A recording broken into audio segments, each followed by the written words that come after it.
For the first time ever, Bangladesh Satellite Communications became profitable. They posted a profit of 2.61 কোটি। এই স্যাটেলাইটটার মূল সার্ভিসগুলো হচ্ছে কমিউনিকেশন এবং ব্রডকাস্ট। তো আমরা এখন এটা দিয়ে 66টা টিভি চ্যানেলকে সাপোর্ট দিচ্ছি। আমাদের ইউথদের পিছনে ইনভেস্ট করার কালচার তৈরি করতে হবে, মেন্টালিটি তৈরি করতে হবে। আমাদের টাকা নাই, I don't believe we have lot of money.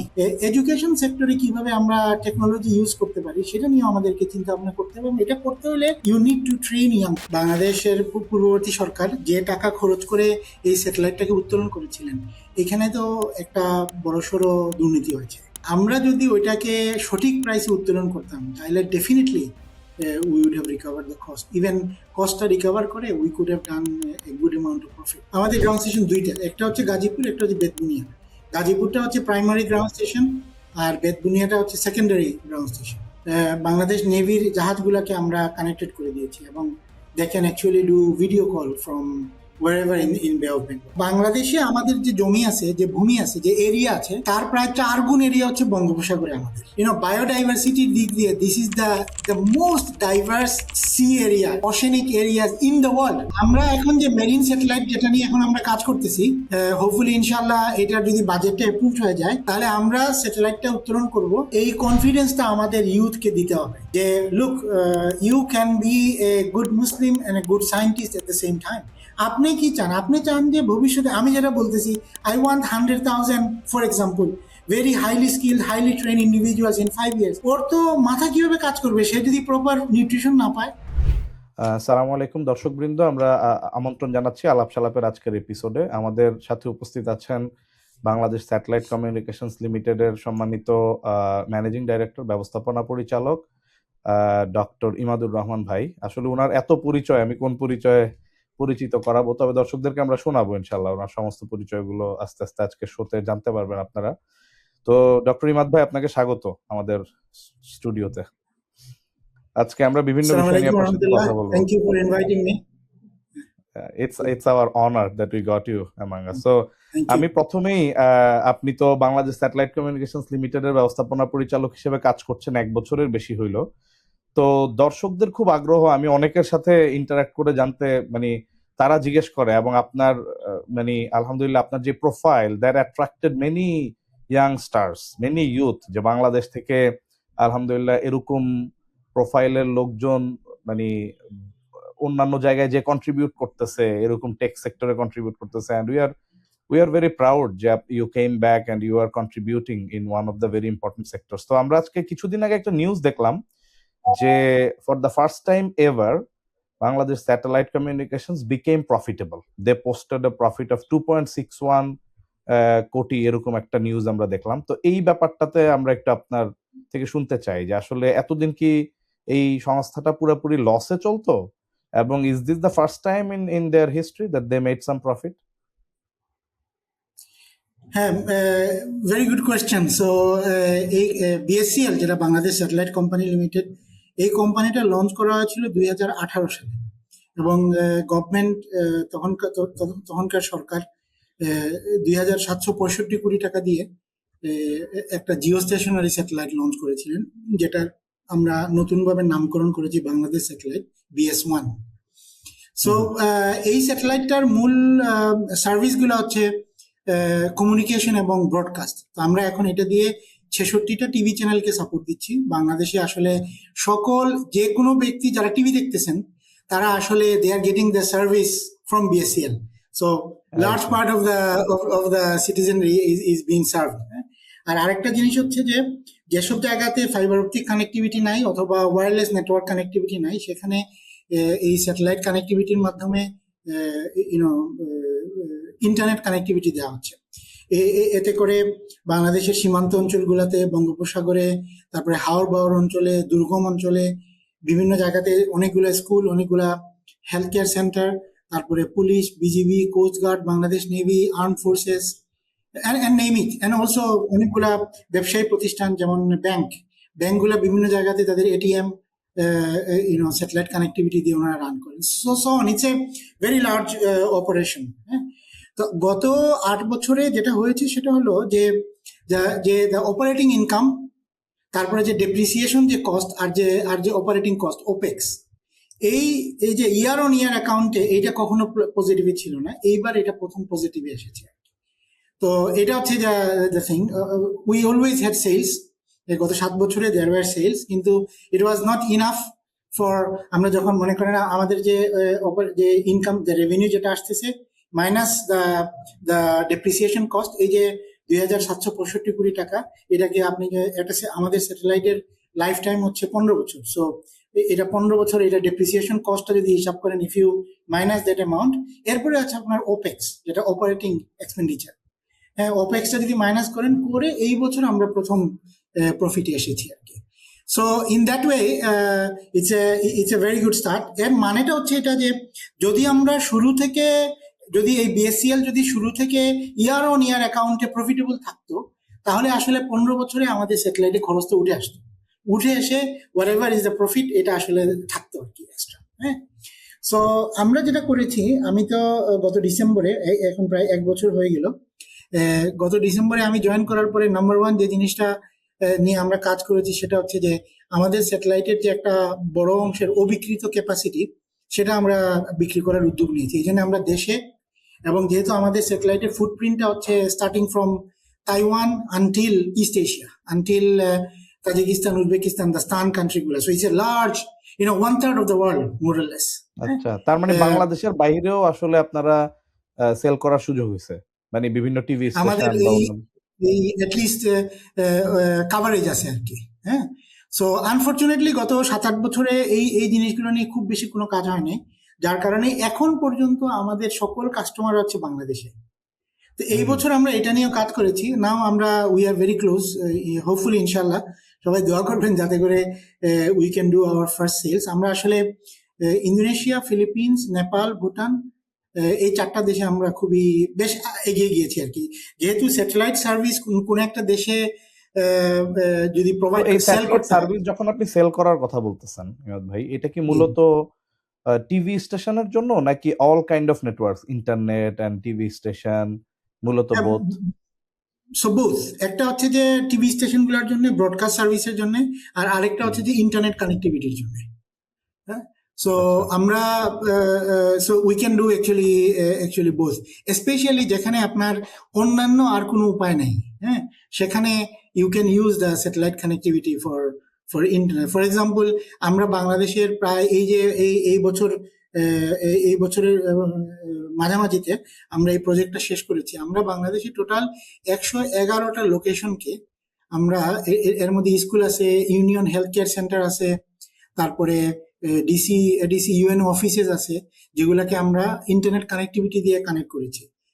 এবং এর মধ্যে যেমন দেয়ার আর প্লেসেস ইন কুড়িগ্রাম, তারপরে এই অঞ্চলে, উত্তরাঞ্চলে, তারপরে দেয়ার আর প্লেসেস ইন দ্য চরাঞ্চলে, হাতিয়া, এইসব বিভিন্ন জায়গাতে। তারপরে আমরা একবারে দক্ষিণাঞ্চলে, যেমন কুতুবদিয়া, মহেশখালী, ওই অঞ্চলগুলাতে। এরপরে আমাদের পশ্চিম দিকে, যে দক্ষিণবঙ্গের পশ্চিম দিকে খুলনা, ওই বিভাগের অঞ্চলগুলোতে। তো এমন সব জায়গাতে আমরা, তারপরে সিলেটের নর্থ অফ সিলেট, হাওড় বাওড় অঞ্চলে আমরা এই সার্ভিসগুলো প্রোভাইড করি। তার মানে মূলত যেখানে আপনার কনভেনশনাল নেটওয়ার্ক যেখানে অ্যাবসেন্ট, আপনারা ওই জায়গাগুলোতেই কভারেজ দেওয়ার চেষ্টা করেন মূলত, ওই জায়গাতেই। Satellite connectivity is kind of like gap filler. হ্যাঁ, so it's kind of like, আপনার অন্যান্য যে দুইটা ফাইবার অপটিক নেটওয়ার্ক অথবা ওয়্যারলেস নেটওয়ার্ক, এই দুইটা দিয়ে আপনার যে যতটুকু আপনি কানেক্টিভিটি প্রোভাইড করতে পারবেন, there will lot of gap holes, right? So আপনি ওইসব জায়গাতে you can use satellite connectivity. আচ্ছা, কিন্তু এই যে শুধু গ্যাপ কাভারেজের জন্য, অফকোর্স এটা খুব ইম্পর্টেন্ট, কারণ আমাদের কনভেনশনাল কাভারেজ যেখানে যায় না, ওইখানে আসলে স্যাটেলাইট কাভারেজ ছাড়া আপনার কোনো ওয়ে নাই। কিন্তু the question that was in my mind, যে আপনার এই যে আপনি গ্যাপ কাভারেজের জন্য, একটা satellite is very expensive project, ওইটা যখন লঞ্চ করবেন বাংলাদেশের মতো দরিদ্র দেশে, তো ওইটা আসলে কস্ট এফিশিয়েন্ট হয় কিনা, মানে আমাদের ওই গ্যাপ কাভারেজের জন্য, মানে হাউ মাচ, আমি আর কি কস্ট বেনিফিট অ্যানালাইসিসটা বুঝতে চাচ্ছিলাম আর কি, যে মানে satellite launching A satellite is very very expensive. তো ওইটা দিয়ে আসলে কি এইটা আমাদের মতো দরিদ্র দেশের জন্য কতটুকু প্রফিটেবিলিটি বা প্রফিট মার্জিনে আসার পসিবিলিটি থাকে ভাই আসলে? সো আমাদের মানে আমরা যে খরচ করে, when I'm saying আমরা বলতে বাংলাদেশ, হ্যাঁ, বাংলাদেশের পূর্ববর্তী সরকার যে টাকা খরচ করে এই স্যাটেলাইটটাকে উত্তোলন করেছিলেন, এখানে তো একটা বড়সড় দুর্নীতি হয়েছে, এটা তো মোর অর লেস ভেরি ক্লিয়ার। হ্যাঁ, আমরা যদি ওইটাকে সঠিক প্রাইসে উত্তোলন করতাম তাহলে definitely we would have recovered the cost. Even cost recover করে we could have done a good amount of profit. এটা this is just another example. যেমন আমাদের মেট্রো রেল প্রজেক্ট বলেন অথবা এক্সপ্রেসওয়ে, এলিভেটেড এক্সপ্রেসওয়ে প্রজেক্ট বলেন, সকল mega প্রজেক্টগুলোতে যেটা হয়েছে সেটা হলো যে কস্টের চেয়ে আমরা 3-4 গুণ বেশি করে খরচ করে প্রজেক্টগুলো করেছি। তো এন্ড অফ দ্য ডে কি হয়েছে সেটা হলো যে আপনি শুধু রেভিনিউ কালেক্ট করে এটাকে, যেমন কর্ণফুলী টানেল অ্যানাদার প্রজেক্ট, হ্যাঁ, যেটা ইজ নিডেড ফর বাংলাদেশ, এগুলো বাংলাদেশের জন্য দরকার। কিন্তু জিনিসটা হচ্ছে যে আমরা যখন খুব ইনফ্লেটেড প্রাইসে যখন আমরা এটা করেছি তখন আপনি এটা কস্টটা তুলে নিয়ে আসতে পারবেন। কিন্তু এই স্যাটেলাইট প্রজেক্টে যদি এটাকে মানে প্রপার কস্টে যদি করা হতো, ইভেন মনে করেন যেভাবে একবারে পুকুর চুরি করা হয়েছে ওইটা না করে যদি সামান্য একটু এদিক সেদিক করেও যদি করা হতো, তাহলেও আসলে 15 বছরে এই স্যাটেলাইট প্রজেক্ট থেকে লাভ আসতো, সরকারের লাভ আসতো। এটা হচ্ছে এক জিনিস। নাম্বার 2 হচ্ছে when you are connecting the unconnected, ওইটাকে তো আপনি টাকা দিয়ে মেজার করতে পারবেন। এক্স্যাক্টলি, দ্যাটস সার্ভিস, ওইটা সার্ভিস। হ্যাঁ, এটা হচ্ছে সার্ভিস। যে সোশিও ইকোনমিক ইম্প্যাক্টটা হচ্ছে আরেকটা জিনিস যেটা আপনি you can't really measure it with money. এরপরে আরেকটা জিনিস হচ্ছে, যেমন মনে করেন আমাদের আর্ম ফোর্সেস, রাইট? তা আমাদের আর্ম ফোর্সেস যখন আমাদের স্যাটেলাইট ইউজ করবে, then they are secured about the data and everything, right? ওইটাকেও তো আপনি পয়সা দিয়ে মেজার করতে পারবেন না। It's your sovereignty and security issue. Right, so right, it's right. actually, this kind of projects actually need to be seen in that light. Using the commercial services, if I can recover the cost, আর এটার উপরে যদি আমার national safety, public safety, national security, sovereignty issues are taken care of, then that is the benefit that you get. Specially পাহাড়ি এবং উপকূল এলাকায় আমার বোধহয় ওই নেটওয়ার্ক কাভারেজটা অনেক সময় ক্রিটিক্যাল হয়ে যায়। ওকে, আমরা I can give you another example, যেমন ব্যাংকস, হ্যাঁ, ব্যাংকগুলো আমাদের কাছ থেকে এই যে এটিএম গুলা কানেক্ট করে, so they also need a secured network. তো আমরা যেটা করি সেটা হচ্ছে within the BS1, within our hub, we create an intranet, এবং এই ইন্ট্রানেটের হচ্ছে ওই যে আমাদের ব্যাংক কাস্টমার তাদের অ্যাক্সেস থাকে। So what happens is that this data doesn't go to internet at all. It remains in the intranet, and then the our customer bank as a customer, they get the access. So their financial information is also very critical information, right? So they also get the safety, if it is given by a Bangladeshi satellite. Exactly. আচ্ছা, Bangabandhu satellite নিয়ে একটা question ছিল যে এটার নিয়ে তো অনেক প্রচারণা চালাইছে। এটা এখন নাম হচ্ছে বাংলাদেশ স্যাটেলাইট 1। আচ্ছা, এখন হচ্ছে বাংলাদেশ স্যাটেলাইট 1।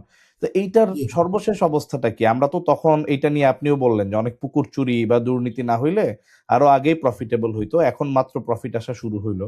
তো এইটার আসলে মানে যেই জিনিসটা আমি জানতে চাচ্ছি সেটা হচ্ছে যে এটা তো অরবিটে ঘুরতেছে, এটার মেইনটেনেন্স এন্ড এভরিথিং। একটা তো হচ্ছে যে আপনারা ওই কাভারেজ বা নেটওয়ার্কটা ইউজ করে আপনি বিভিন্ন সেবা পৌঁছে দিচ্ছেন আনকানেক্টেড বা গ্যাপ এরিয়াতে, গ্যাপ কাভারেজ আপনি যেটা বললেন। কিন্তু আরেকটা হচ্ছে এই স্যাটেলাইট ইটসেলফ, এটা টেকনিক্যাল যে মেইনটেনেন্স, ওই জায়গাটা কি আসলে আপনারাই মেইনটেইন করেন, নাকি এইটা আসলে আমাদের সবসময় এক্সপার্ট হেল্প নিতে হয় অন্য দেশ থেকে, মানে ইঞ্জিনিয়াররা, বা হু অ্যাকচুয়ালি মেইনটেইনস দ্যাট?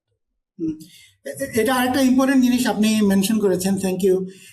এই স্যাটেলাইটটা তো ফ্রান্সের যে থালেস অ্যালেনিয়া সিস্টেম, তারা যে টেন্ডারটা হয়েছিল, টেন্ডারে they own the tender, and তারপরে তারা এটাকে লঞ্চ করেছে ম্যানুফ্যাকচারিং থেকে শুরু। It's a turnkey project, meaning that স্যাটেলাইটটা ওরা প্রডিউস করেছে, করে it was sent to Florida, the SpaceX, এবং ওইখান থেকে SpaceX দিয়ে এটাকে আমরা লঞ্চ করা হয়েছিল 2018 সালে মে মাসে। সো এরপরে 3 বছর, প্রথম 3 বছর এটা মেনটেনেন্স এবং এটা চালানোর জন্য, গ্রাউন্ড থেকে মেনটেন করার জন্য সকল কিছু আমাদের গাজীপুর গ্রাউন্ড স্টেশন থেকে কন্ট্রোল করা হয়েছিল, এবং ওই 3 বছর থালেসের লোকজন আমাদের ইঞ্জিনিয়ারদের সাথে ছিলেন। এরপর থেকে 2021 থেকে এটা সোললি আমরা মেনটেন করতেছি আর কি। BSCL এটাকে টেক কেয়ার করতেছেন, BSCL এটাকে মেনটেন করতেছেন। তো আমরা আমাদের এখন আমাদের যে গ্রাউন্ড স্টেশনে যে ইঞ্জিনিয়ার আছেন, they have become very skilled, I must say. and this is এবং one of the আমাদের things. গ্রাউন্ড স্টেশন কি শুধু গাজীপুরেই একটাই বাংলাদেশের? আমাদের গ্রাউন্ড স্টেশন দুইটা, একটা হচ্ছে গাজীপুর, একটা হচ্ছে বেতবুনিয়া। গাজীপুরটা হচ্ছে বেতবুনিয়া। প্রাইমারি গ্রাউন্ড স্টেশন আর বেতবুনিয়াটা হচ্ছে সেকেন্ডারি গ্রাউন্ড স্টেশন। ওকে। জি। সো যেভাবে এটা কাজ করে সেটা হচ্ছে যে ফর আপলিঙ্ক এবং ডাউনলিঙ্ক আমরা গাজীপুর থেকে করি, but every now and then if there are some issues, তারপরে গাজীপুরে হয়তো বা কোনো একটা সফটওয়্যার মেনটেন্যান্স লাগবে, হার্ডওয়্যার মেনটেন্যান্স লাগবে, then we switch it to the Betbunia and then from Betbunia থেকে। তো প্রতি সপ্তাহেই every now and then we need to do it. So having a secondary ground station and a complete copy of the whole facilities are very important. আমাদের আপনি যেটা বললেন যে আমাদের এখন একেবারে বাংলাদেশি ইঞ্জিনিয়াররাই অনেক স্কিলড হয়ে গেছে বিকজ অফ দ্য ট্রেনিং, তাদের অনেক সময় এখানে ইয়ে করলো। তো এই মানে আমাদেরকে একদমই এক্সপার্ট বা ফরেন এক্সপার্টদেরকে আনতে হয় না কখনো, it's completely run by our local engineers. এখন এই স্টেজে আমরা আছি এখন পর্যন্ত it is completely run by our operations colleagues, এবং I must say that they are doing an excellent job. they are really bright guys, young people with a lot of competence এবং a lot of motivation to serve the company and the country. তা আমাদের এখন যেটা হচ্ছে সেটা হলো যে স্যাটেলাইটের লাইফ টাইম তো 15 বছর, 2018 থেকে 2033 পর্যন্ত আর কি। So now we are entering the second half of the lifetime. So second half of the lifetime in general wear and tear অনেক ইস্যু দাঁড়ায়, যে 7-8 বছর ইউজ হয়েছে অনেকগুলো ইকুইপমেন্ট, এটা ওয়ার এন্ড টেয়ার, পুরনো হয়ে যাচ্ছে, নষ্ট হয়ে যাচ্ছে, for so many things. I mean equipment গুলো তো under the sun and rain and what not, right? So যার কারণে we expect that we will see lot more maintenance work.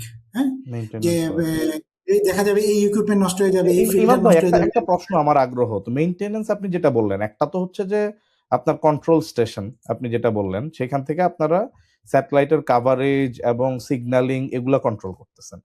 আরেকটা হচ্ছে যদি একেবারে আপনার হার্ডওয়্যার মেইনটেনেন্স লাগে, অর্থাৎ ধরেন একেবারে আপনার স্যাটেলাইটের কোনো একটা কিছুকে রিপ্লেস করতে হবে, লাইফ টাইম ওভার হয়ে গেছে ওয়ার এন্ড টিয়ারের কারণে, তখন এটা কিভাবে করা হয়? এটা কি ফ্লোরিডা থেকে করা হয়? ওনারা কোনো কিছু আবার কোনো মানে লঞ্চ করে এইটা ওইখানে যে তারপরে চেঞ্জ করে, হাউ ইট ওয়ার্কস অ্যাকচুয়ালি? না, আপনি মানে অরিজিনাল স্যাটেলাইটে কিচ্ছু করার কোনো সুযোগ নেই আর কি। স্যাটেলাইট যেটা স্পেসে আছে ইটস দেয়ার। মনে করেন ওইখানে যে ইকুইপমেন্ট গুলো আছে, based on studies, there are always spare parts are there. So যদি দেখা গেল কোনো একটা অ্যান্টেনা কাজ করতেছে না, so there will be a spare part already there among the satellite will start using it. But of course, যদি এরকম হয় যে খুবই একটা আনএক্সপেক্টেড বিশাল পাওয়ারফুল সোলার স্টর্ম হয়ে গেল বা এরকম কিছু একটা হয়ে গেল, then it's a different story. But based on the long term data and understanding, the vendors, the manufacturer এটাকে ওইভাবেই ডিজাইন করেন so that it can handle the disaster. Backup options গুলো রেখে ওনারা ডিজাইন করেন আর কি। But definitely it's a machine, right?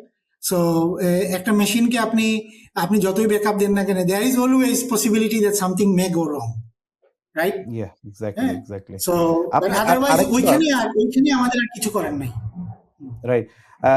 এই যে স্যাটেলাইটের আপনি কিছু অলরেডি বললেন, যে কাজের পরিধি আপনি বললেন মূলত আমাদের যে সীমান্তবর্তী এলাকাগুলো, উপকূল এলাকা বা পাহাড়ি এলাকা এবং দুর্গম, যেখানে আমাদের টিপিক্যাল নেটওয়ার্ক বা কনভেনশনাল নেটওয়ার্ক যায় না, ওয়্যারলেস কাভারেজ যায় না, এবং সেই সব জায়গাগুলোতে আপনারা কাভারেজ দেন। তো এবং এইটার মধ্যে কি মানে যত ধরনের স্থাপনা আছে, আপনি যেটা বলেন যে ব্যাংক হইতে পারে, এইটা কি স্কুল কলেজ থেকে শুরু করে সবকিছুই, মানে আপনাদের কাজের পরিধিটা। আপনি অবশ্য কিছু ইন্টারেস্টিং জিনিস বললেন যে ট্রলারে করে মাছ ধরতে যায় যে জেলেরা, ওই জেলেদের মানে মনিটরিং বা ভিজিলেন্সের জন্য আপনারা মানে আপনাদের সেবা বা সার্ভিস আছে, তো ওইটা কিরকম? আমরা এই যে যেমন এই যে আমরা লেটলি বাংলাদেশ নেভির জাহাজগুলোকে আমরা কানেক্টেড করে দিয়েছি এবং they can actually do video call from wherever in Bay of Bengal. So and they can communicate to their base.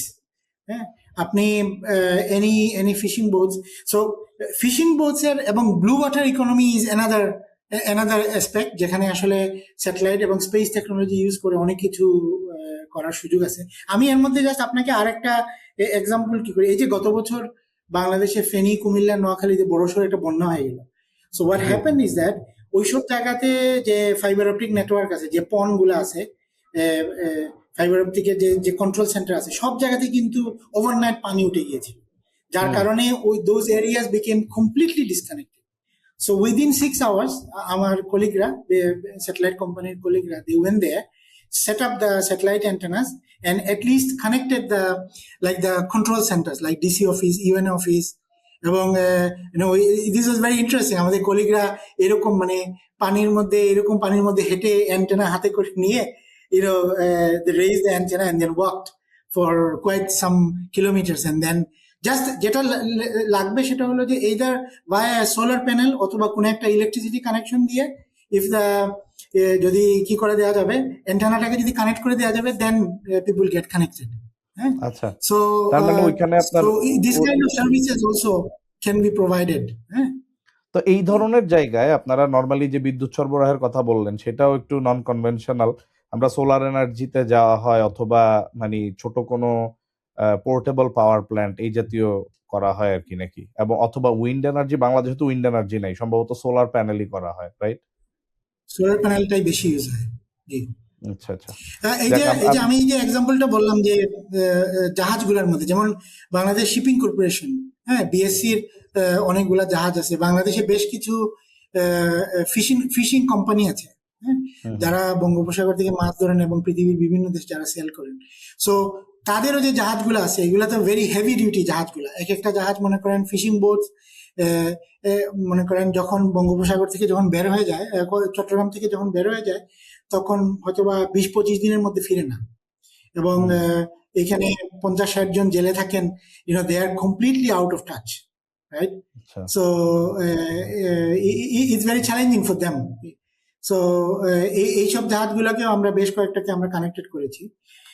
Blue water ইকোনমির জন্য আমরা আরেকটা জিনিস একটু কি করতেছি, সেটা হচ্ছে যে আইএমও, যেটা হচ্ছে ইন্টারন্যাশনাল মেরিটাইম অর্গানাইজেশন, যেটা আসলে ইউনাইটেড নেশনস এর আন্ডারে একটা international body. UN charter. Imad ভাই একটু ইন্টারাপ্ট করি, ব্লু ওয়াটার ইকোনমি এইটাকে আরেকটু এলাবোরেট করবেন দর্শকদের উদ্দেশ্যে, যে আসলে এটা কি? ব্লু ওয়াটার ইকোনমি বলতে আসলে সামুদ্রিক অর্থনীতিকে বলা হয়। হ্যাঁ, যে বাংলাদেশে আমাদের just to put things into perspective, আমরা বাংলাদেশে আমাদের যে জমি আছে, যে ভূমি আছে, যে এরিয়া আছে, তার প্রায় 4 গুণ এরিয়া হচ্ছে বঙ্গোপসাগরে আমাদের। হ্যাঁ, এবং এই বঙ্গোপসাগরে কিন্তু আনফরচুনেটলি এই বঙ্গোপসাগরের ম্যাক্সিমাম 15-20% আমরা এক্সপ্লোর করতেছি, বাকিটুকু কিন্তু কমপ্লিটলি আনএক্সপ্লোরড। এবং এই বঙ্গোপসাগর ইজ ওয়ান অফ দ্য বায়োডাইভার্সিটির দিক দিয়ে this is the most diverse sea area, oceanic areas in the world, not only like in our part of the world, in the world এটা হচ্ছে the most diverse from biodiversity point of view. তো এই জায়গাটা completely আনএক্সপ্লোরড। তো আমরা এই জন্য 2টা উদ্যোগ নিয়েছি, আমরা কাজ করতেছি এখন। একটা হচ্ছে যেটা হলো আমি এইমাত্র যে মেনশন করলাম যে IMO. So IMO has done a new regulation, সেখানে ওরা বলেছে যে এখন থেকে ইন্টারন্যাশনাল ওয়াটারে যে কোনো জাহাজ বা যে কোনো বোট যখন যাবে, তাদেরকে ওই একটা নতুন সিস্টেম, এটা হচ্ছে AIS, অটোমেটিক আইডেন্টিফিকেশন সিস্টেম, সেটা AIS 2.0 has to be is mandated now. হ্যাঁ, ঠিক যেরকম আমরা ওয়্যারলেস সিস্টেমে 3G 4G 5G systems globally, মনে করেন আপনি আপনার 5G ফোন নিয়ে আমেরিকা থেকে বাংলাদেশ আসতে পারবেন, and you will get the service, right? Exactly. So they also have developed a global system যেটা মেরিটাইম ইউজেজের জন্য। তো এই যে এবং এটা একটা স্যাটেলাইট বেসড কমিউনিকেশন সিস্টেম, এবং this will give this benefit. মনে করেন একটা বাংলাদেশি জাহাজ, সে যখন বাংলাদেশের পানি শেষ করে ইন্ডিয়ান ওশান হয়ে আরব সি হয়ে যাবে, তখন সে অথবা দুবাই বেসড একটা মেরিন স্যাটেলাইট থেকে সার্ভিস পাবে, জাস্ট লাইক রোমিং। সো তো আমরা ওটা নিয়ে এখন কাজ করতেছি। বাংলাদেশে এই মুহূর্তে 29,800+ ফিশিং বোট আছে এই মুহূর্তে আর কি, এবং আমি যখন নেভি এবং কোস্ট গার্ডের সাথে কথা বলেছি, ওনারা আমাকে বলতেছেন যে স্যার এটা মিনিমাম 1 লাখ, 29,800 তো সামথিং হলো রেজিস্টার্ড, বাট রিয়ালিটি হচ্ছে মিনিমাম 1 লাখ। হ্যাঁ, সেই যে 1 লক্ষ বোট ওরা যখন সমুদ্রে যাচ্ছে, আমাদের কোস্টাল এরিয়াতে একটা জিএসএম সিস্টেম আছে, যেটা হয়তো বা ম্যাক্সিমাম 5 থেকে 7 বা ম্যাক্সিমাম 10 নটিক্যাল মাইল কভার করতে পারে আর কি। আর মাছ হচ্ছে এরপরে, সো ফিশিং বোট গুলাকে এরপরেই যাইতে হয়, and they are not connected anymore. আর এই যে এবং যার কারণে হয় কি, যেমন মনে করেন একটা জিনিস হচ্ছে সেটা হলো যে আমাদের বোটগুলা যখন কানেক্টেড থাকে না, মনে করেন সমুদ্রের মধ্যে কোনো একটা জায়গায় লোকালাইজ একটা স্টর্ম হলো, and we have the information, কিন্তু আমরা একটা বোটকে দেওয়ার তো কোনো সুযোগ নেই। প্রতি বছর 2,500 থেকে 3,000 ফিশারম্যান মারা যায়, জেলেরা মারা যায় আপনাদের শুধুমাত্র কি এখন কি এই। প্ল্যান হচ্ছে প্রত্যেক এই ফিশিং বোট গুলোতে কি আপনারা রিসিভার দিয়ে দেন সিগন্যাল রিসিভ করার জন্য? মানে আমরা এখন প্রত্যেকটা যে ফিশিং মেরিন স্যাটেলাইট যেটা নিয়ে এখন আমরা কাজ করতেছি, হোপফুলি ইনশাআল্লাহ এটা যদি বাজেটটা অ্যাপ্রুভড হয়ে যায়, তাহলে আমরা স্যাটেলাইটটা উত্তোলন করব। এবং এবং তখন ঠিক যেরকম আমরা সবাই মোবাইল ফোন ইউজ করে কানেক্টিভিটি পাই, so it will be like a terminal on the boat. হ্যাঁ, কিসের মধ্যে টার্মিনাল থাকবে এবং ওই টার্মিনালের মাধ্যমে they will be connected. So, so this আচ্ছা is, আচ্ছা এবং আচ্ছা। this will also be needed not only for fishermen. আমরা তো যেমন এখন বাংলাদেশকে একটা ম্যানুফ্যাকচারিং হাব হিসাবে তৈরি করার জন্য প্রধান উপদেষ্টা মহোদয় এবং আরো অনেকে কাজ করতেছেন। দ্যাট এসেনশিয়ালি মিনস দ্যাট যদি বাংলাদেশের চট্টগ্রাম বন্দর এবং মংলা পোর্টটাকে যদি আরো বেশি করে ট্রাফিক যদি বেড়ে যায়, তখন অনেকগুলো বিদেশি জাহাজও আসা শুরু করবে। So then we will need a very good traffic management system in Bay of Bengal. So this will also serve in that point of view. এবং এই যে কমিউনিকেশন গুলা মানে এত ইম্পর্টেন্ট, কারণ হচ্ছে যেমন মনে করেন একটা জাহাজ মনে করেন জাহাজটা আসতেছে এবং জাহাজটা মনে করেন 24 ঘন্টায় চট্টগ্রাম পোর্টে এসে, এস্টিমেশন অনুযায়ী আগামী 24 ঘন্টায় চট্টগ্রাম পোর্টে এসে নোঙর করবে। এখন চট্টগ্রাম পোর্টে এখন যে ফেসিলিটি আছে, তাদের এস্টিমেট হলো 36 ঘন্টার আগে এখানে কোনো জেটি খালি হবে না, right? So what do then you need to actually send the message জাহাজকে যে তুমি আস্তে আস্তে আসো, don't come so fast, because otherwise তোমাকে এখানে এসে বসে থাকতে হবে। তার মানে So it's better অনেকটা that you যে come. এটিসি এয়ারপোর্টের এয়ার ট্রাফিক কন্ট্রোলের মতোই আপনার এই কাভারেজটা So হেল্প it's করতেছে যা। a lot of আমরা এখন এই সার্ভিসগুলা বিদেশি স্যাটেলাইট থেকে কিনি, এবং বিদেশি স্যাটেলাইট থেকে এই সার্ভিসগুলা কেনার কারণে আমাদের অনেকগুলো টাকা খরচ হয়, যেগুলো আসলে বাইরে চলে যায় in the form of US dollar. So I think এই আমাদের পানি সীমাকে নিয়ন্ত্রণ করার জন্য এই সক্ষমতাগুলো আমাদের থাকা দরকার। আমাদের আর একটা বড় সমস্যা হচ্ছে, যেহেতু বঙ্গোপসাগরে আমাদের এই মনিটরিং কোনো ধরনের কোনো সিস্টেম নাই, ভারত এবং মায়ানমার থেকে ফিশিং বোটরা এসে ঠিকই আমাদের পানিতে মাছ ধরে নিয়ে চলে যায়, right, because we have no way of detecting them, no way of telling them, look, I'm watching, and it's not allowed, what you are doing is illegal. So এই সক্ষমতাটা এই জন্য আমাদের আমার মানে ন্যাশনাল। আপনার কথা শুনতে শুনতে খুব ইন্টারেস্টিং ডিসকাশন হচ্ছে। আমার আরো দুইটা জিনিস মাথায় আসলো। একটা হচ্ছে যে মিলিটারি ইউসেজ আর কি, আর আরেকটা হচ্ছে আমাদের এই যে মানে আমরা অনেক শুনেছি যে আমাদের যে ইনফরমেশন গুলো এগুলো লিকড হয়ে যাচ্ছে, আমাদের সিকিউরিটি ইনফরমেশন বা আমাদের যে মানে রাষ্ট্রীয় সিক্রেট ইনফরমেশন, এগুলোর মধ্যে মানে পার্শ্ববর্তী দেশগুলোর অনেকের মানে প্রভাব থাকে বা তাদের অ্যাক্সেস থাকে। ইন্ডিয়ান ইন্টেলিজেন্সের কথা বলা হয় যে they have access to many of our BTCL information, আমাদের অনেক সেন্সিটিভ ইনফরমেশন ওদের কাছে চলে যায়। এবং নন কনভেনশনাল কমিউনিকেশন সিস্টেম যদি এস্টাবলিশ করা যায় স্পেশালি ইন মিলিটারি এরিয়া, তাইলে যেটা হবে, অনেকে বলতে চান যে সেই ক্ষেত্রে আপনার ইনফরমেশনটা পুরোপুরি সিকিউর থাকলো, যে আপনি অন্য কোনো দেশের ইন্টেলিজেন্স এখানে পেনিট্রেট করার সুযোগ নাই, মানে ইন্টারসেপ্ট করতে পারবে না। তো এই ধরনের কোনো ইউসেজ বা অ্যাপ্লিকেশন কি আমরা দেখতেছি আমাদের মানে পটেনশিয়াল ইউসেজ বিএসসিএল এর?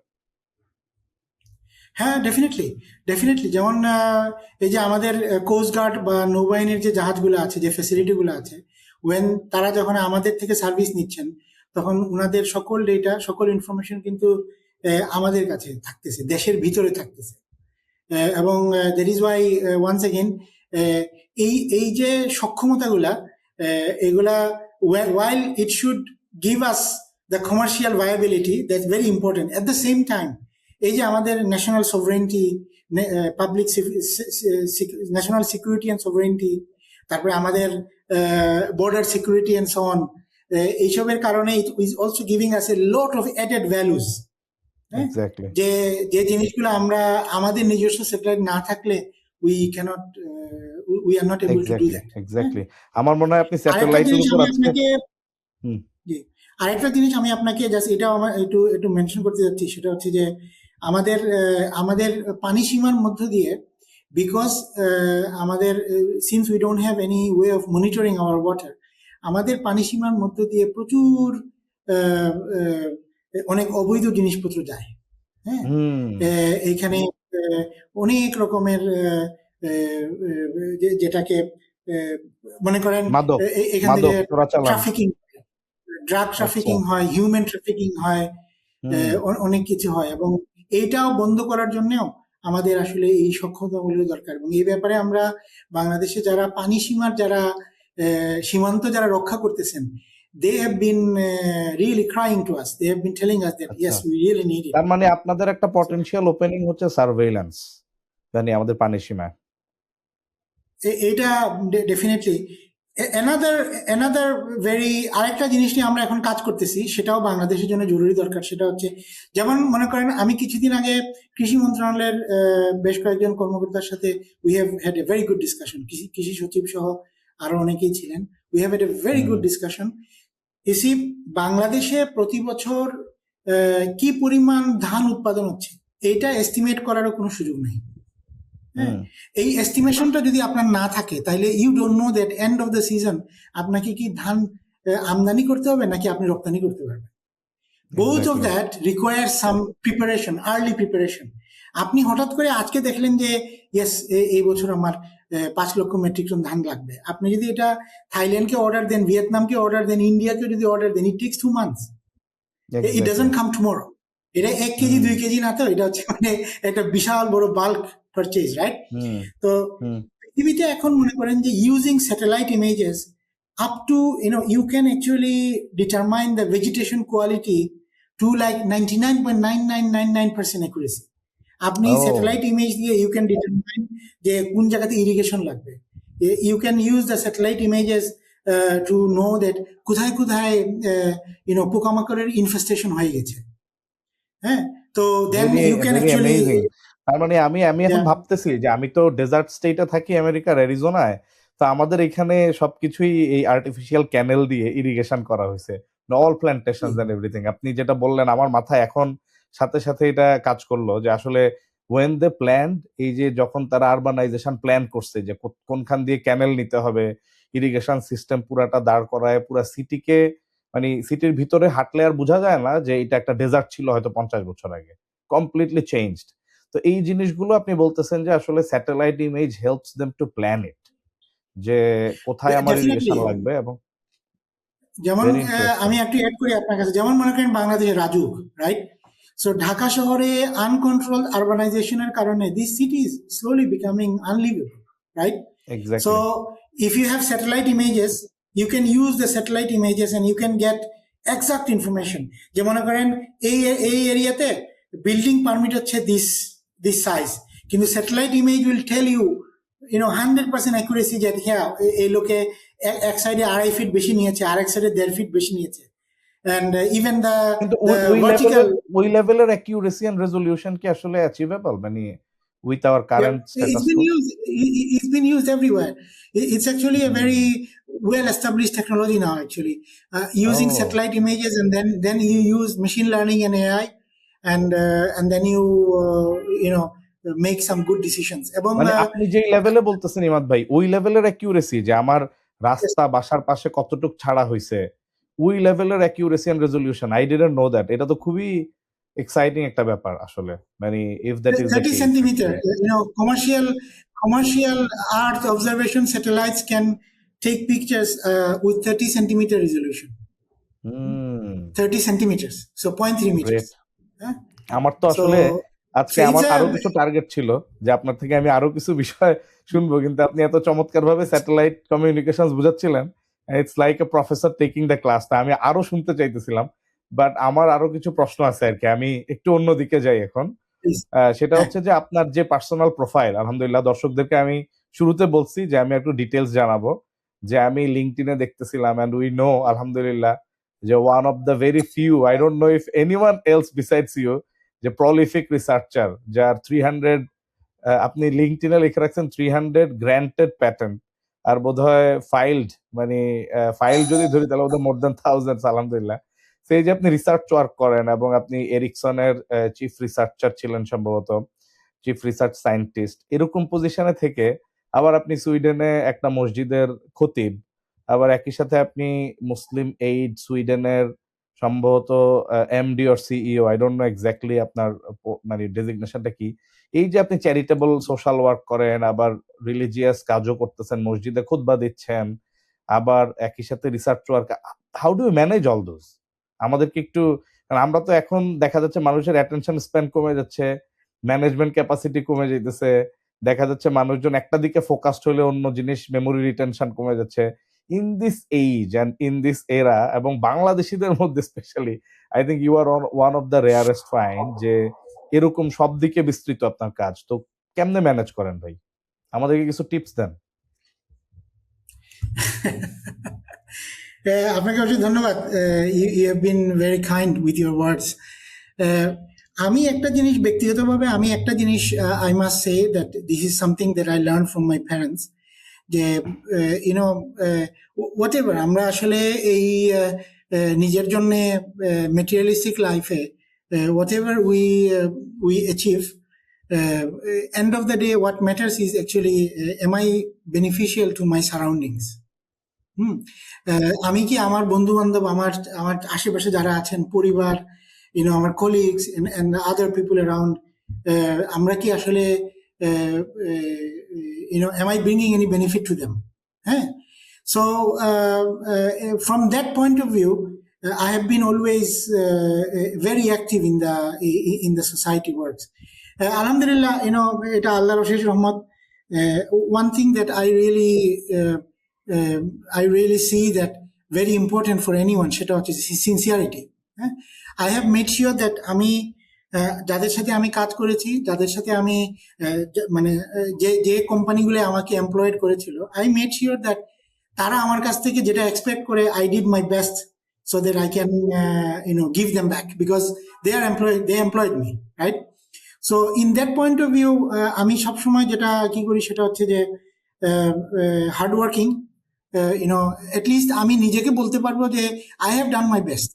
এরপরে যদি আমি কোনো কিছু সফল না হইতে পারি, that's a different story, that is আল্লাহস decision, right? যে আল্লাহ চান নাই যে আমি এখানে সফল হই, that is a wisdom in it. হ্যাঁ। সো আমার ফিলসফি হচ্ছে এটা যে I will give my best.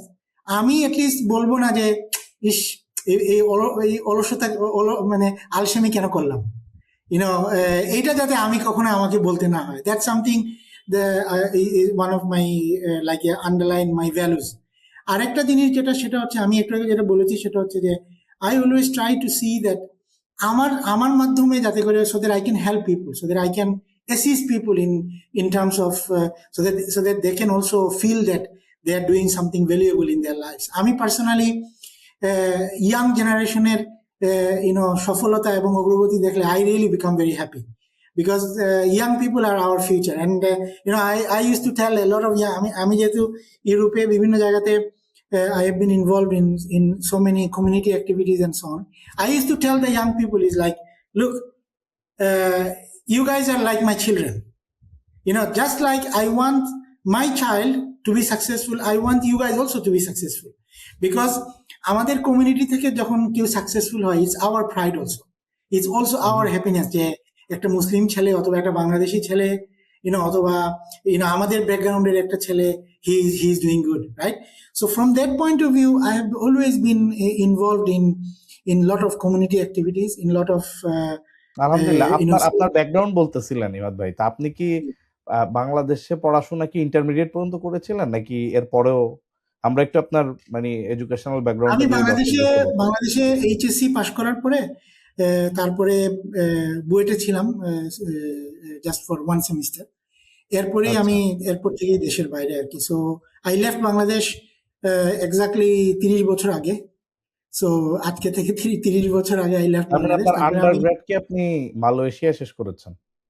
Undergrad আমি মালয়েশিয়াতে করেছি, তারপরে মাস্টার্স এবং পিএইচডি দুইটাই হচ্ছে যে সুইডেন, ফিনল্যান্ড, ডেনমার্ক মিলে আর কি।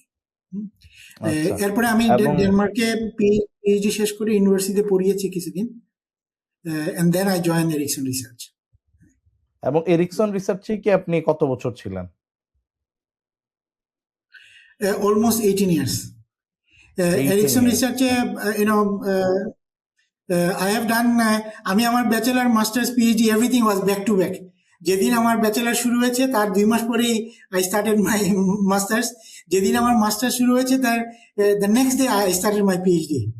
ওকে, সো এবং আমি পিএইচডি শেষ করার আগেই my professor he already gave me an assistant professor position, মানে পিএইচডি থিসিস জমা দেওয়ার পরেই you know he already gave me a reference in Denmark. তা আপনি আপনি তো একাডেমিয়াতে না থেকে ইন্ডাস্ট্রি রিসার্চে চলে গেলেন, যেটা অনেকে প্রেফার করে। মানে আপনার জন্য এই যে মানে ইউ হ্যাড টু চয়েসেস, যে আমি ইন্ডাস্ট্রি আর&ডি রিসার্চে যাবেন অথবা একাডেমিয়ায়। Why did you choose industry R&D? হ্যাঁ, আপনার আপনার so what আপনার happened মনে is হয় that না যে একাডেমিয়াতে থেকে যাই? হ্যাঁ, what happened is that আমি যখন ইউনিভার্সিটিতে পড়াচ্ছিলাম, I really enjoyed teaching actually. আমি স্টিল এরিকসন রিসার্চে থাকা অবস্থায় আমি ইউনিভার্সিটিতে পড়িয়েছি ইন্ডাস্ট্রিয়াল প্রফেসর হিসাবে আর কি, গেস্ট প্রফেসর আচ্ছা। হিসাবে। এখনো আমি বাংলাদেশে এবার যেহেতু প্রথম বছর খুব ব্যস্ততা গিয়েছে, বাট আমার গোল হচ্ছে যে I will spend some time in the universities. তো আচ্ছা, আপনি আমি যেটা গেস্ট প্রফেসর হিসেবে থাকতে চান?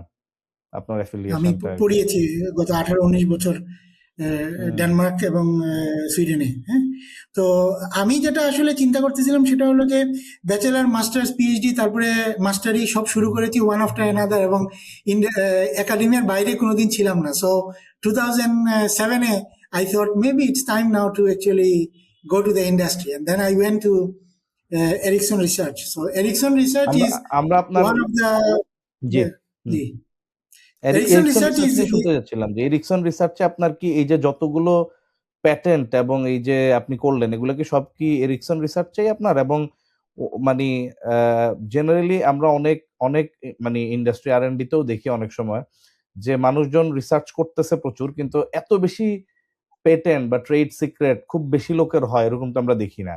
হোয়াট ইজ ইউর সিক্রেট যে আপনি ফাইলড almost thousands of patent, US patent, এবং 300 of them are already approved, granted, or even more, I think 500 or more. তো এটা তো just a খুবই correction, আমার এই মানে not all of them are US patents. They are large part of them are US patents, then EU patents filed in China, filed in Russia, filed in Okay. India, Argentina. So all together it's this number. আচ্ছা। So আমার one of the thing যেটা আমি মানে কি মনে করি সেটা হচ্ছে যে I was very lucky. আমার একজন পিএইচডি সুপারভাইজার যিনি ছিলেন, আমার পিএইচডি যিনি প্রফেসর ছিলেন, he really encouraged us for innovation. So alhamdulillah, now that you asked me, that is why I'm mentioning it. Our PhD thesis থেকে we filed 5 patents actually. That was from my PhD time. So I got this from my PhD time, and my professor was really উনি wireless communication এর one of the একজন খুবই well known professor. এরপরে যখন when I came to Ericsson Research has a very unique innovation culture, because Ericsson has been in the forefront for wireless systems. So যার কারণে so I was also lucky in a way that I have been with colleagues যারা সবাই very innovative, and তারা সবাই একটা very very friendly atmosphere. আমাদের ওইখানে আমি যেটা খেয়াল করেছি সেটা হচ্ছে যে সবচাইতে বড় পাওয়ারটা হচ্ছে যে to collaborate with other people. হ্যাঁ, we sharing with other people. আমার এই যে আলহামদুলিল্লাহ আমি যে এতগুলো প্যাটেন্ট ফাইল করতে পেরেছি, there is not a single patent যেটা আমি একা করেছি, নট এ সিঙ্গল ওয়ান। আমার মিনিমাম 2 জন ইনভেন্টর, কোন একটা প্যাটেন্ট আছে যেখানে আমাদের ইনভেন্টর ছিল প্রায় 100 জন, because we have done it all together. হ্যাঁ, so for me this is the real real power. Should is to learn to collaboration. I think this is also another skill যে আপনি collaborative research করতে পারেন। আমি আরেকটা প্রশ্ন আপনাকে করতে চাই, সেটা হচ্ছে জেনারেলি আমরা মুসলিম ওয়ার্ল্ডে যেটা দেখি যে আমরা তো যারা ধরেন রিলিজিয়াস টিচার বা রিলিজিয়াস এডুকেশনের দিকে যায়, ওনারা দেখা যাইতো যে আপনার ওয়ার্ল্ডলি এডুকেশন একটু পিছানো থাকে। দ্যাট ইজ এইটা হলো মানে কি বলবো যে ডমিনেন্ট ফিচার আর কি মুসলিম ওয়ার্ল্ডের। আবার যারা একটু সায়েন্টিফিক এডুকেশনে যায়, স্টেম সায়েন্স অ্যান্ড ইঞ্জিনিয়ারিং এগুলাতে যায়, তারা দেখা যায় যে অনেক সময় মানে রিলিজিয়াস প্র্যাকটিসে থাকে না, প্র্যাকটিসিং মুসলিম হয় না। তো এইটা আর কি মোরলেস কমনলি দেখা যায়। বাট এই যে আমাদের একটা স্টেরিওটাইপস যে আসলে আমাদের দেশেও একটা আপনার ডিপলি রুটেড একটা স্ট্রাকচারাল ইসলামোফোবিয়া আছে, কিন্তু সেটা হচ্ছে ছিল এতদিন, অ্যাটলিস্ট এই জেনারেশন হয়তো এটা ভাঙা শুরু করেছে। সেটা হচ্ছে যে আপনি একটু প্রগতিশীল হইতে হইলে, একটু উচ্চশিক্ষিত হইতে হইলে আপনাকে একটু ইসলাম ব্যাশিং করতে হবে, বা আপনি খুব বেশি মানে ইসলামিক ফিচারের কথা পাবলিকলি যা বলবেন না। যেমন গত সরকারের আমলেও একটা কোরআন কম্পিটিশন বা কোরআন পাঠ প্রতিযোগিতা রমজানে করবে, ওইটা কেন করলো ওইটা নিয়ে প্রফেসররা পোস্ট দেওয়া শুরু করছিল ফেসবুকে যে হে বটবৃক্ষ আমায় ক্ষমা করো। তো এরকম একটা স্ট্রাকচারাল ইসলামোফোবিক এনভায়রনমেন্ট বা জেনারেশন থেকে বড় হয়ে আপনি একটা ব্যতিক্রমী দৃষ্টান্ত স্থাপন করেছেন যে আসলে we can actually achieve both together, being a খতিব অফ দ্য মসজিদ, at the same time, you know, a chief research scientist in a very reputed company. তো এইটা নিয়ে আপনি একটু কিছু বলেন যে ওভারঅল মুসলিম ওয়ার্ল্ড এবং মুসলিম ইউথদের জন্য যে আমরা মানে মানে গ্লোবাল এডুকেশন, ওয়ার্ল্ড এডুকেশনে আগানো মানেই যেন we are not living behind our religion. আবার অনেক রিলিজিয়াস প্র্যাকটিস করতে যাওয়া মানেই এই না যে we are living our world education. How to balance between the two? আমাদেরকে এই জন্য আসলে মানে মুসলিম ওয়ার্ল্ডের হিস্টোরিক্যাল পার্সপেক্টিভটা সবসময় মাথায় রাখতে হবে আর কি। ইন দ্য মুসলিম হিস্টোরি, হ্যাঁ, স্কলাররা যারা ছিলেন তারা সবাই পলিম্যাথ ছিলেন। You know, none of them were like, কেউ এরকম ছিলেন না যে ওনারা শুধু কেমিস্ট অথবা ওনারা শুধু পদার্থবিদ। দেওয়ার আপনি দেখেন আলকেমি ওয়াজ এ হাফিজা কোরআন অ্যান্ড দেন কেমিস্ট্রিতে ওনার অনেক অবদান, রাইট? তো আমাদেরকে এই কালচারটা ভাঙতে হবে এবং এই কনফিডেন্সটা আমাদের ইউথকে দিতে হবে যে look, you can be a good Muslim and a good scientist at the same time. There is no contradiction in that. আরেকটা জিনিস খেয়াল করেন, এই জিনিসটা নাই হয়ে যাওয়ার কারণেই আমি এখন বাংলাদেশে, আমি গত 11-12 মাস যেটা আমি দেখেছি আর কি, যে বাংলাদেশে লিডারশিপ কনসেপ্টের মধ্যে স্পিরিচুয়াল লিডারশিপের কোনো কনসেপ্টই নেই। তো আমরা যখনই, আমি বেশ কয়েকটা লিডারশিপ কনফারেন্স বিভিন্ন জায়গাতে আমি জয়েন করেছি এবং সেখানে I really highlighted this points. I told them, look, team management, collaboration, business leadership, professional leadership, all of these things are important. ওই জায়গাতে যদি স্পিরিচুয়াল লিডারশিপটা মিসিং হয়ে যায় তাহলে এথিক্সটা কোথায় যাবে? Exactly. Because once we forget it, that is when CEO হলে আমার মাথার একমাত্র কি হচ্ছে যে I want to make money, আমার এমপ্লয়ীদের কি হচ্ছে না হচ্ছে, আমার এমপ্লয়ীদের ওয়েলফেয়ার এনশিওর হচ্ছে কিনা, আমার এমপ্লয়ি ফিল করতেছে কিনা whether they are growing or not, I don't care, because it's not in my radar, it's not in my KPI list at all, right? So যার কারণে I really feel so that আমাদের দেশে আসলে এই leadership কনসেপ্টের মধ্যে এই যে spiritual leadership part, the spiritual intelligence part, এইটাকে আসলে ইনক্লুড করতে হবে। এবং এই জন্য আমাদেরকে ইয়াং জেনারেশনকে ট্রেন করতে হবে যে look, you have the intelligence, like the people intelligence, because empathy, without empathy and so on, you cannot be a good leader. You need to have the technical intelligence, otherwise technical know-how na thakle what will you lead, right? And then we need to have the spiritual intelligence, and without spiritual intelligence, ethics and values and morality will be gone. So আমাদেরকে এই জন্য এই জায়গাতে we have to really emphasise, এবং এটা নিয়ে আমি আরো কিছু লাইক মাইন্ডেড পার্সোনালিটি নিয়ে আমরা কিছু জিনিস চিন্তা করতেছি যে বাংলাদেশে কিছু লিডারশিপ কনসেপ্ট আমাদেরকে ডেভেলপ করতে হবে, যেখানে পিপুল সেন্ট্রিক ইন্টেলিজেন্স, টেকনিক্যাল ইন্টেলিজেন্স, এটার সাথে স্পিরিচুয়াল ইন্টেলিজেন্সকেও আমরা হাইলাইট করবো, and then we will make sure that we make a good combination, okay? এবং এই জিনিসটা আমাদের ইয়াং জেনারেশনকে এই জিনিসটা আসলে বুঝাইতে হবে। আমি গতকালকে আমাদের কোম্পানিতে টোটাল 1 মাসের জন্য there were 28 স্টুডেন্টস, তারা বাংলাদেশের বিভিন্ন ইউনিভার্সিটি থেকে, তারা 1 মাস আমাদের সাথে ছিল. We have done a very good internship program with them, and I gave them 3 different lectures over the month, over the last 30 days. এখন ওই জায়গাতে I really highlighted this issue. I told them, look, you can be a good engineer, you can be an expert in AI, you can be an expert in computational logic and whatnot, you can be an expert in power system and semiconductor and this and that, so many things, right?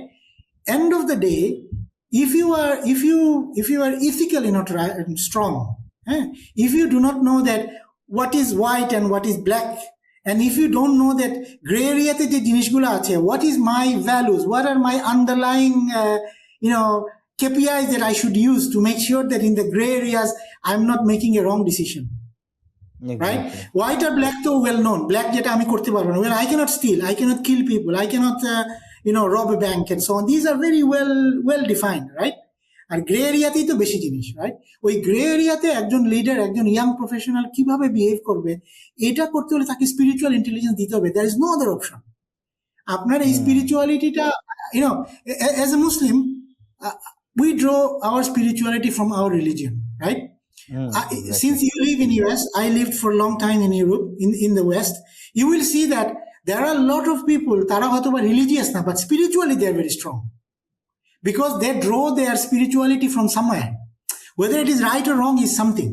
But I don't care at all about spirituality. That's the problem. Exactly.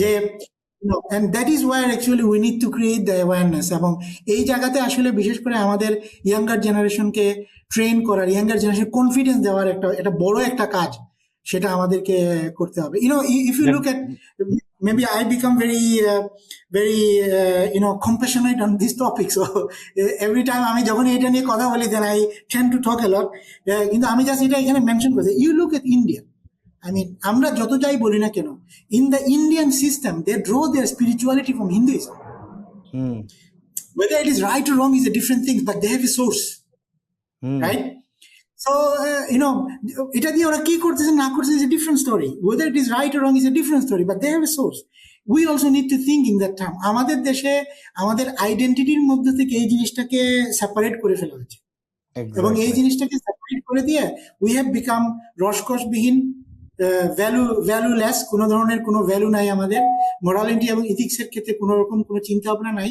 We have become a people like this, and this is where we really need to work. আপনার কথা এবং আপনার যে মানে passion এই ব্যাপারে বোঝা যাচ্ছে যে you have some plan about our মানে training our youth and young generation এবং এডুকেশন সেক্টর এবং টেক সেক্টর নিয়ে আপনার মানে মন্তব্য শুনবো. তার আগে আমি ছোট করে একটা জিনিস জিজ্ঞেস করি, যে আমাদের এখন বাংলাদেশ 2.0 বলা হচ্ছে, যে রিবিল্ডিং বাংলাদেশ. তো এখানে খুব প্রাসঙ্গিকভাবে আমাদের নেইবারিং কান্ট্রিজ এর মধ্যে মালয়েশিয়ার উদাহরণ চলে আসে. মালয়েশিয়ার মাহাথির মোহাম্মদ এর উদাহরণটা আসে, যে মানে আমরা অলমোস্ট সিমিলার টাইম ফ্রেমে বাংলাদেশ এবং Malaysia became independent, I think, if I am not wrong. এবং এর মধ্যে মালয়েশিয়া মানে সিগনিফিকেন্টলি মানে তাদের ইকোনমিক রাইজ হয়েছে অ্যান্ড এভরিথিং হয়েছে. তারা এমন একটা লেভেলে চলে গেছে, এবং সেখানে আমরা দেখতেছি, স্পেশালি আমি তো সেমিকন্ডাক্টর সেক্টরে কাজ করি, প্যাকেজিং আর অ্যাসেম্বলিতে মানে they are one of the top, I think, after মনে হয় তাইওয়ানের পর. তো এই লেভেলে তারা চলে গেছে, তাদের একটা ইনফ্রাস্ট্রাকচারাল ডেভেলপমেন্ট এবং ওভারঅল ডেভেলপমেন্ট হয়েছে. এবং আপনি মালয়েশিয়াতে দীর্ঘদিন ছিলেন, এবং আমাদের দর্শকরা হয়তো জানে না যে আপনার ওয়াইফ মানে আমাদের ভাবি হচ্ছে মালয়েশিয়ান.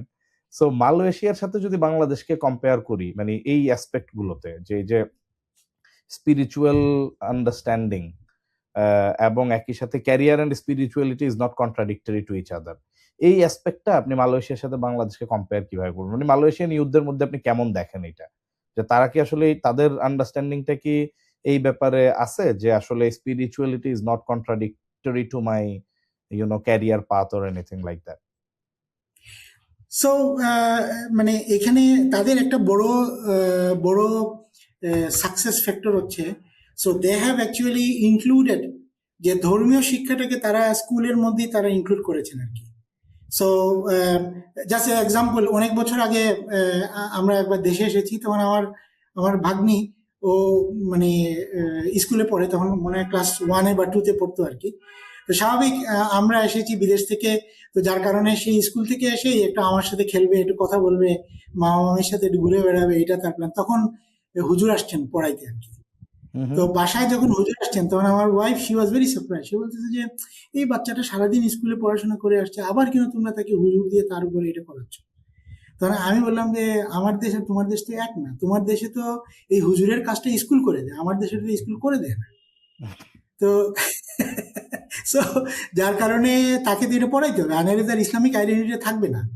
হুম। হ্যাঁ, সো ইসি এবং তো so she was very surprise. সে তখন খুব সারপ্রাইজ যে এটা কেমন কথা, একটা মুসলমান দেশ, তোমাদের দেশে এই ইমরান ভাই বেসিক ভাবি ভাবি বাংলা পারে তো পুরা না? কিছু কিছু পারে সে। জি, হ্যাঁ, আচ্ছা আচ্ছা। জি। তো এই যে আই থিঙ্ক ওদের একটা বড় সাকসেস ফ্যাক্টর হচ্ছে এটা। তারা you know what happens is this actually, আপনি যদি আপনার মানে আপনার ইয়াং জেনারেশনের মধ্যে তার আইডেন্টিটি নিয়ে যদি তাকে মানে কনফিডেন্স দিতে না পারেন, তাহলে এই উম ভালো ইঞ্জিনিয়ার ভালো ডাক্তার দিয়ে খুব বেশি কিছু আগাইতে পারবে না, এটা সাস্টেইনেবল না। বিকজ দ্য রুটটা ঠিক হয় নাই। আমাদের যেটা হয়েছে সেটা হলো আমরা নামে মুসলমান, কিন্তু ইভেন আমাদের যে নলেজ, আমাদেরকে যে পড়াশোনাগুলো পড়ানো হয় স্কুলগুলোতে, এটা এতই সামান্য যে এক্স্যাক্টলি। দেখা যায় যে আমাদের আইডেন্টিটিটা গড়ে ওঠে না। I am not talking about you know you আপনি স্কুল কলেজে সবাই মানে আলেম বানায় ফেলবেন। I am not talking about that. It is actually to give them confidence, to give them, তাদেরকে এই ফিলিংসটা দেওয়া যে I am very happy with my skin, with my hmm identity, with how I look, with how I behave and so on. এই জিনিসটা আমাদের school সিস্টেমে নাই, যেটা মালয়েশিয়াতে তারা খুবই মানে খুবই এফিসিয়েন্সির সাথে তারা করতে পেরেছে। এটা হচ্ছে নাম্বার ওয়ান। নাম্বার টু হচ্ছে স্কুল সিস্টেম থেকে যদি আপনি দেশ এবং জাতির প্রতি যদি রেসপেক্টটা ক্রিয়েট করতে না পারেন, তাইলে লো অ্যাবাইডিং সিটিজেন আপনি পাবেন না। হুম হ্যাঁ, তারা এটা করতে পেরেছে যে মালয়েশিয়ানরা তারা লো অ্যাবাইডিং সিটিজেন, এটা স্কুল থেকে সিস্টেম থেকে, যার কারণে গভর্নমেন্ট যখন কোনো একটা নতুন ল করে, largely on the ground people follow those rules. হ্যাঁ, সো যার কারণে you can actually throw a regulation and you can implement it in the country. সেটা হচ্ছে কি। নাম্বার থ্রি হচ্ছে তাদের মধ্যে আসলেই দেশের জন্য ভালোবাসা। ওকে, আমি কোনো একজন মালয়েশিয়ানকে এখন পর্যন্ত দেখি নাই যে বাইরের কারো কোথাও কোথাও গিয়ে দেশের ব্যাপারে নেগেটিভ কিছু বলে। অথচ আমাদের দেশে দেখবেন মানুষজন বিদেশিদের সাথে কথা হলেই বলবে ঢাকা শহরে ট্রাফিক খুব খারাপ ভাই, মশার কারণে থাকতে পারি না, পানি তো এখানে খাওয়া যায় না, and of course these are our realities, but why hmm. why expressing this to a foreigner? এটা আমাদের reality, we are in this situation. আমি এখন মানে আপনাকে আপনি আমার আপনি হাতে বলতে চাচ্ছেন যে জাতিগতভাবে আমরা পজিটিভিটির শুকরিয়া আদায়ের পরিবর্তে আমরা নেগেটিভিটি বা কমপ্লেইনিং অ্যাটিটিউডটা বেশি আর কি আমাদের। আই মিন আমার মনে হয় সেটা যদি আই আমি মিন বুঝে থাকি। This is another thing. আমি কিছুদিন আগে একটা সেমিনার আমি বলেছি যে গত প্রায় অলমোস্ট এক বছরে আমার কাছে একটা জিনিস খুব ক্লিয়ার হয়েছে যে আমরা জাতি হিসাবে সবর এবং শুকুর এই দুইটা জিনিসকে কমপ্লিটলি ভুলে গেছি। হুম জাতি হিসাবে as a nation we have forgotten it completely. We have forgotten to become happy. We now don't know anymore how to be happy. দেখবেন যে আপনি মনে করেন কাউকে আগে ওনার বেতন 5,000 টাকা ছিল, এখন আপনি তাকে 7,000 করে দিয়েছেন, এসে বলবে স্যার 10,000 করলে তো আরো ভালো হতো। হুম There is no shukur, no concept of shukur in this society anymore. এবং this is not sustainable. As a nation, we are in a very unsustainable situation. একটা সোসাইটির মধ্যে যদি সবর এবং শুকুরের কনসেপ্টটা যদি চলে যায়, that is Y I went to the first one, যে আমি শুধু স্পিরিচুয়ালিটি বলে থেমে গেছিলাম। আসলে এই স্পিরিচুয়ালিটির মানেটা হচ্ছে যে আমাদেরকে সবর এবং শুকুরের কনসেপ্টটা শিখাইতে হবে। এবং this is war our intelligentsia, আমাদের একাডেমিয়া, আমাদের education system really needs to be redefined. Otherwise we are in a situation which is very unsustainable. এবং এই আমার মনে হয় আপনার আনসাস্টেইনেবল সিস্টেমের হ্যাঁ আমার দুইটা কোয়েশ্চেন ছিল আপনার কাছে আমরা শেষ করার আগে, সেটা হচ্ছে এডুকেশন সেক্টর নিয়ে আপনার প্রস্তাবনা, বাট আমার মনে হয় এটা পার্টলি চলে আসছে। আপনি যেটা বলতে চাচ্ছেন আমার মনে হয় দর্শকরা যদি বোধহয় মেসেজটা পাচ্ছে যেটা, এবং আমি যেটা বুঝতে পারছি সেটা হচ্ছে যে আপনি একটা ব্লেন্ড চান, যে আমরা স্পিরিচুয়ালিটির সাথে আমরা আমাদের ওয়ার্ল্ড এডুকেশনের একটা ব্লেন্ড লাগবে, এবং যাতে করে তারা কনফিডেন্ট হইতে পারে on their own identity as a Muslim, অথবা as a law abiding citizen as well. যদি নন মুসলিমও হয় that's fine, their source of স্পিরিচুয়ালিটিটা তাদেরকে কানেক্ট করাইতে হবে। এবং একই সাথে আপনি বলছেন যে সবর এবং শুকর, মানে গ্র্যাটিটিউড এবং তাদের যেই পেশেন্স, পার্সিভিয়ারেন্স, এই জিনিসগুলো আমাদের মধ্যে থাকতে হবে। তো আমি এই সর্বশেষ একটা প্রশ্নের মাধ্যমে শেষ করব। এডুকেশন সেক্টরের কথা চলে আসছে, and you love to train the youth, এটাও চলে আসছে। টেক সেক্টর নিয়ে আমরা তো বাংলাদেশ 2.0, ধরেন সামনে নির্বাচিত একটা গভর্নমেন্ট আসলো, মানে সেটা যেই দলই হোক না কেন, আপনার মতো মানে এক্সপার্ট লোকজনকে যদি দায়িত্বে থাকার অনুরোধ করে নতুন যে সরকার আসবে, এবং টেক সেক্টরকে কিভাবে আমরা, ধরেন অ্যাটলিস্ট আমি যদি মালয়েশিয়াকে বেঞ্চমার্ক ধরি, হ্যাঁ, মালয়েশিয়ান স্ট্যান্ডার্ডে ধরেন যাইতে চাই উইদিন 10 ইয়ার্স, তো আপনার কি কি সুনির্দিষ্ট প্রস্তাবনা থাকবে যে আমি টেক সেক্টরে এই কাজগুলো করা উচিত, আমার প্রায়োরিটি? নাম্বার ওয়ান হচ্ছে we need to invest in our youth. হ্যাঁ, there is no other option, only option. আমাদের একটা কালচারাল সমস্যা আছে। আমাদের একটা কালচারাল সমস্যা হলো আমরা ইনভেস্ট করি বিল্ডিং এ, আমরা ইনভেস্ট জি। করি বিশাল বড় campus, but we don't invest in people. যেটা this is the power of the West. ওয়েস্টের পাওয়ারই হচ্ছে, দেখবেন যে নট সো খুব বড়সড় কিছু নাই, কিন্তু এখানে 100 জন সায়েন্টিস্ট আছে। So they are really good at it. এই কালচারাল শিফট আমাদের লাগবে। আমাদেরকে আমাদের ইউথদের পিছনে ইনভেস্ট করার কালচার তৈরি করতে হবে, মেন্টালিটি তৈরি করতে হবে। আমাদের টাকা নাই, I don't believe that. We have lot of money, এবং এই টাকাগুলা মানে বেদরকারি খাতে যেখানে খরচ হওয়া উচিত এখানে না হয়ে অন্য জায়গায় খরচ হচ্ছে। So we really need to have a political will. Okay, সর্বোচ্চ স্তর থেকে we need that political will that look, we are going to invest and create, let's say, 100,000 highly skilled people in next 5 years, for example. এবং এই জন্য আমাদেরকে কয়েকটা সেক্টরকে কি করতে হবে, যেমন health care is a big sector. আমি টেকনোলজি বলতে বিকজ হেলথ কেয়ার বললেই কিন্তু এইখানে আপনার everything, you need machinery, so you will need semiconductor expert, biomedical engineering is one of the booming sector there. Health care is a, আমার কাছে যেটা মনে হয়, যেমন health care is a big sector. বাংলাদেশের জন্য housing and real estate is another big sector, because providing good housing is extremely important. আমরা কিভাবে গ্রিন হাউজিং প্রোভাইড করতে পারি, that's another big sector. Everything comes there, green electricity, green way of building the houses, green way of living, right? তারপরে যেমন third জিনিসটা হচ্ছে আমার কাছে যেটা মনে হয়, যেমন ফুড সিকিউরিটির ক্ষেত্রে আমাদের এগ্রিকালচার সেক্টরটা কিভাবে আমরা আরো মডার্নাইজ করতে পারি। So there we also need to train people, and we need to, so আমার কাছে মানে এই তিনটা জিনিস ছাড়া আরেকটা জিনিস যেটা এডুকেশন সেক্টরে কিভাবে আমরা টেকনোলজি ইউজ করতে পারি সেটা নিয়ে আমাদেরকে চিন্তা ভাবনা করতে হবে। এটা করতে হলে you need to train young people.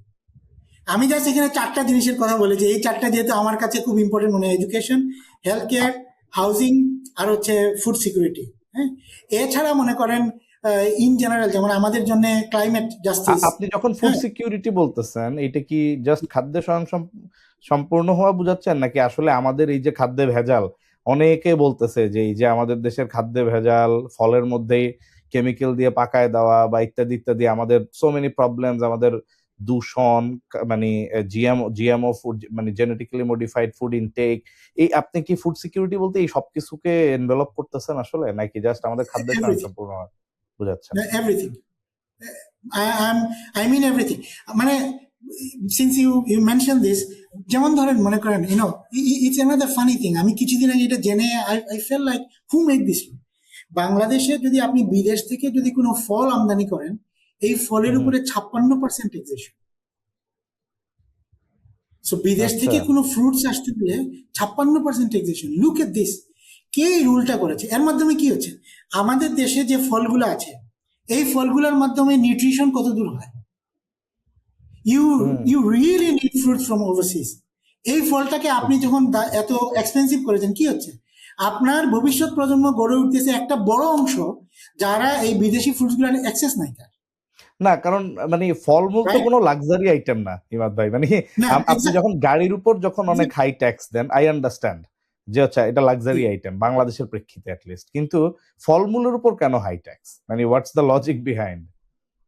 So I mean to me it's like some people যারা হয়তোবা ট্যাক্সেশনের টেবিলে বসে উনি চিন্তা করেছেন এনবিআর এর ইনকাম বাড়াইতে হবে, didn't think about anything else. হ্যাঁ, হুম। so আমরা এই যে silo based offices and silo based bureaucracy, হ্যাঁ, এইটার থেকে এটা এসেছে। কিন্তু একটা একটা political government with the right frame of mind need to fix all of those things. Policy লেভেলে এই প্রত্যেকটা জিনিসকে ফিক্স করতে হবে। আপনি কি চান? আপনি চান যে ভবিষ্যতে, আমি যেটা বলতেছি, I want 100,000 for example very highly skill highly train individuals in 5 years। ওর তো মাথা কিভাবে কাজ করবে সে যদি প্রপার নিউট্রিশন না পায়? এক্স্যাক্টলি। আপনাকে তো এটা এনশিওর করতে হবে, রাইট? সো এই জন্যে আমার কাছে যেটা মানে খুব ইম্পর্টেন্ট যেটা মনে হয় আর কি, যে ট্যাক্স সেক্টরে আমাদেরকে কয়েকটা সেক্টর আইডেন্টিফাই করে। Let me just give you one example. I was talking in one of the round table discussions, এবং একজন খুব হাই লেভেলের ব্যুরোক্রেট আর কি, আমাকে উনি বলতেছেন যে এই যে ভাই আপনারা এআই প্রমোট করতেছেন, এআই আসলে তো মানুষের চাকরি বাকরি চলে যাবে। হুম হুম।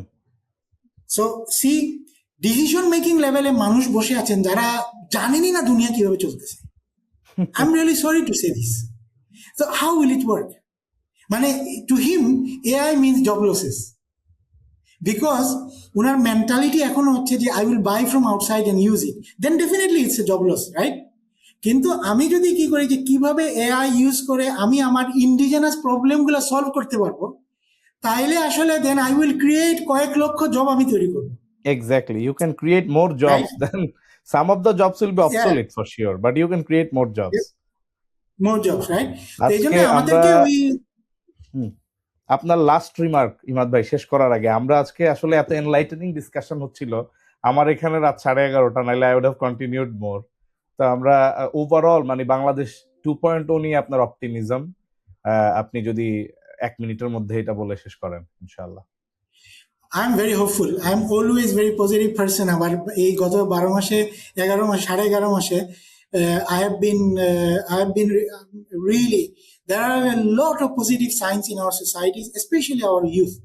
আমরা যদি আমাদের ইউথদেরকে প্রপারলি যদি ট্রেন করতে পারি, তাহলে we will become a nation, যেটার মানে উই উইল বিকাম সামবডি, হ্যাঁ। এবং I have no doubt in this. এই জন্য আমাদের যেটা দরকার সেটা হচ্ছে একটা গভর্নমেন্টের সর্বোচ্চ স্তর থেকে প্রপার রাজনৈতিক সদিচ্ছা দরকার। আর দ্বিতীয় জিনিসটা হচ্ছে I really want private organizations also to come and invest in our youth. You know, once we invest in our youth, then actually the private businesses will also develop. এবং এই জন্য, you know, I'm really happy seeing a lot of private universities are taking a lot of very good, initiatives. So, for me, গত 1.5 বছরে আমাদের সকলের যেরকম expectation ছিল, অনেক ক্ষেত্রে সেটা অ্যাচিভ হয় নাই, but it's not the end of the world. It's a very good beginning. Now everyone knows that our future generations are much more aware. এরা যে কোনো জিনিস আর এই দেশে হইতে দিবে না, এই ফিলিংটা যদি যখন মনে করেন রাজনীতিবিদদের মধ্যে যাবে, আমলাদের মধ্যে যাবে, সিস্টেমের মধ্যে যাবে, then I think everyone will start behaving in the right way, and then inshallah we have no other way than to go forward. You know, there is no other way. আলহামদুলিল্লাহ। আপনার এই অপটিমিজমের টোনে আমি শেষ করতে চাই আজকের প্রোগ্রাম, এবং আমরা অবশ্যই আজকে প্রোগ্রাম শেষ করার আগে আমাদের জুলাইয়ের অন্যতম ফাইটার শরীফ ওসমান হাদির জন্য দোয়া করছি মহান রবের কাছে। এবং একই সাথে আজকে আমি খুবই খুশি যে আমি খুবই এনলাইটেন্ড হয়েছি আজকে পার্সোনালি। আই লার্নড এ লট, এবং আমি আশা করি আমাদের ইউথরা, দর্শকরা যারা দেখবে, তারাও অনেক কিছু জানতে পারবে বাংলাদেশের টেক সেক্টর নিয়ে। আপনি স্যাটেলাইট কমিউনিকেশনস নিয়ে অনেকগুলো কথা বললেন, এগুলোর অ্যাপ্লিকেশনস নিয়ে, এবং স্পেশালি আমাদের মানে যে প্রফিটেবিলিটি কিভাবে আরো বেশি বাড়ানো যায় in different areas of the satellite applications, আপনি খুব সুন্দরভাবে বলেছেন। এবং এট দ্য সেম টাইম আমার মনে হয় আপনার profile itself should be an inspiration to the youth, যে আমরা একই সাথে একজন সায়েন্টিস্ট কিভাবে প্র্যাকটিসিং মুসলিম হতে পারে এবং can be a light house and inspiration for thousands others. এবং আপনি খুব রাইটলি এমফাসাইজ করলেন যে আমাদের আসলে স্পিরিচুয়ালিটিকে এডুকেশনের সাথে কানেক্ট করতে হবে, এবং উইথ দ্যাট আমার মনে হয় যে আপনি অপটিমিস্টিক হইলেন যে we can build a very good Bangladesh 2.0 ইনশাআল্লাহ। এবং I also want to be like in the same tone with you, যে ইনশাআল্লাহ we can build it together ইনশাআল্লাহ। আমি এর সাথে আপনাকে আরো একদিন আমরা ভবিষ্যতে হয়তো পাবো ইমাদ ভাই অন্য কোনো টপিকে। আজকের মতো এখানে আমরা শেষ করছি। দর্শকদেরকে সালাম, এবং আমরা ভবিষ্যতে অন্য কোনো গেস্টের সাথে আবারও দেখা হবে। আসসালামু আলাইকুম রহমতুল্লাহ। ওয়ালাইকুম আসসালাম ওয়া রাহমাতুল্লাহি ওয়া বারাকাতুহু। Thank you.